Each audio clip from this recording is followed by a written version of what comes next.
Trevor's not saying is that by voting for Hamas, those who voted were in some way are now deserve, or the punishment, collective punishment that is now being espoused. No, that's an outrageous thing to say. Let me finish.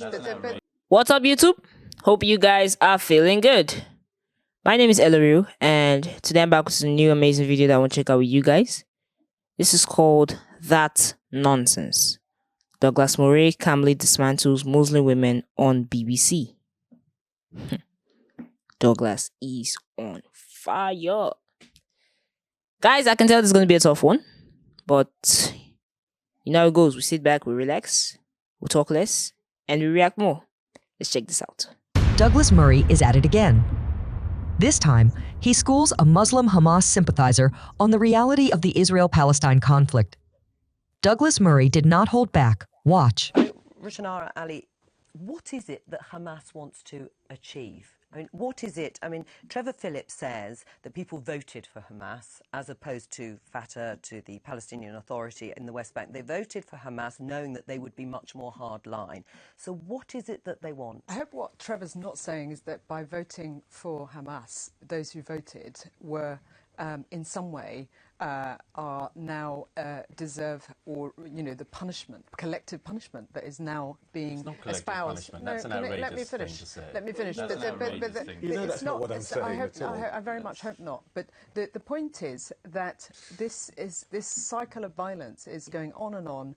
The fact is that the Palestinians have lived under occupation, and Gaza They're not under occupation. They have their own state. That's Gaza nonsense. is a state, That's nonsense. and it is run by Hamas, and they had one election, which, as Trevor said, the people voted for Hamas. Hamas then killed the opposition, and they've never had an election since. But they could have a state. If they wanted a state, they could have a state. Let Rushanara finish her point. You're saying that they are living under occupation. There seems to be a bit of amnesia here about the history of what's happening in that region, and the fact that Palestinians don't have a state. They have, lived under occupation. They've lived under attack, and what we need is rapidly, in order to secure peace, which is rapidly eluding this region. We need the international community. We need leaders in America and European Union to work together to resume negotiations and to first of all bring an end to this conflict. Well, and the end to the conflict will be fastest brought about by Hamas being thrown out of the West Bank by the Palestinians of the West Bank, or by any other force available. We've got to remember this: the two-state solution, such as it is, and it's a dream, but it's still a possible dream. If you talk about the West Bank, do the Israelis genuinely believe in that? Yes, I think they do. With the West Bank, the thing that is a problem, and is an irreconcilable problem at the moment, is what you do with Hamas, which wants to annihilate the Jewish state and does not want peace. That is a problem. The real problem here is the agenda is now being controlled by people who don't want peace, whether it is the settlers on the West Bank or it's Hamas. That's the problem. How do we wrest the agenda out of the hands of those groups of people who, by the way, are not states? These are gangs. Sure, and unfortunately, Gaza is run by a gang. Let's leave it there. Thank you both very much. Douglas Murray highlights that Hamas's charter and repeated statements make clear their opposition to the existence of the State of Israel and their refusal to recognize its right to exist. This stance fundamentally obstructs any path toward peace between Israelis and Palestinians. The rhetoric and actions of Hamas have been widely criticized by international figures and organizations that advocate for peace in the region. For instance, figures such as Tony Blair, former British Prime Minister and former Quartet representative to the Middle East, have pointed out that the ideology and actions of Hamas have significantly contributed to the suffering and instability in Gaza and the broader region. Blair and others have argued that peace is unattainable as long as Hamas prioritizes the destruction of Israel over the welfare of the Palestinian people. Furthermore, analysts and experts on Middle Eastern politics have emphasized that Hamas's governance in Gaza has not only perpetuated conflict with Israel, but also led to significant human rights abuses against Palestinians within the territories it controls.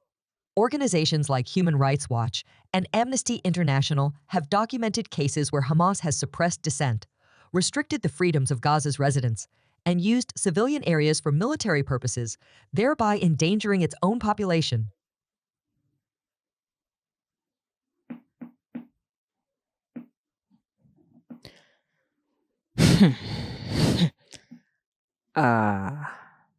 the commentator said something that caught my attention.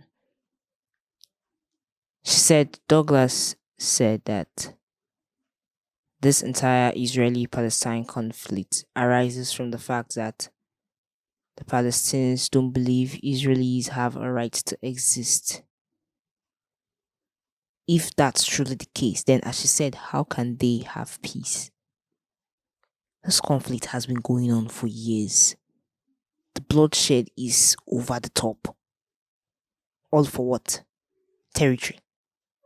I don't know if dialogue will ever be possible between those two countries.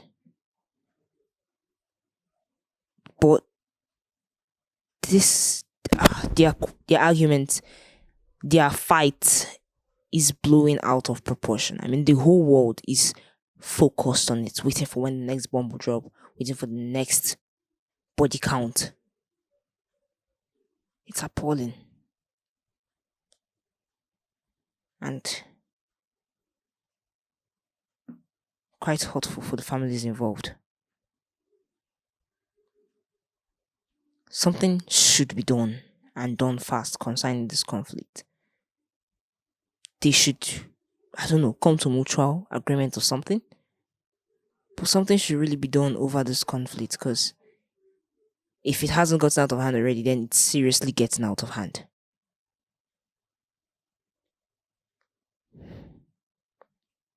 Guys, please tell us what you think about this video in the comment section and leave a thumbs up at the end of this video. Thank you so much for watching and stay safe.